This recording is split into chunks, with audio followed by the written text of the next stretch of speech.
Isasagawa na ng Task Force Tubataha ang assessment sa iniwang pinsala ng USS Guardian na inialis sa Tubataha Reef.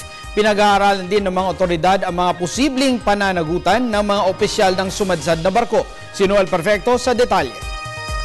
Masusing pinag-aaralan ng Task Force Tubataha, Philippine Coast Guard, Philippine Navy at ng mga otoridad ng Estados Unidos ang posibleng magiging pananagutan ng mga opisyales at crew ng USS Guardian na sumadsad sa kabahan ng Tubataha Reef, Palawan, mahigit 4 na buwan nang nakalilipas.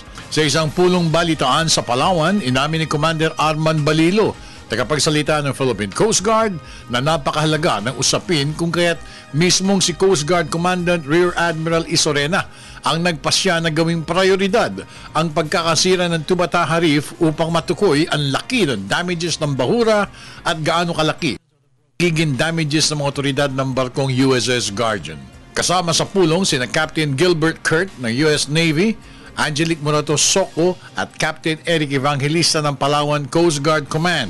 Ito ay matapos na mayalis na ng tuluyan ng nakasadsad na warship ng Amerika bagamat inabot ito ng 4 buwan, sanhi na rin ng matinding pagbabago ng panahon sa lugar. Matatandaan na nagtulong-tulong ang mga salvage teams mula sa Estados Unidos, Pilipinas at iba pang mga kalapit bansa para hindi na lumaki pa ang damage ng pagkabahura ng barko ng Amerika sa kahabaan ng Tubataha Reef.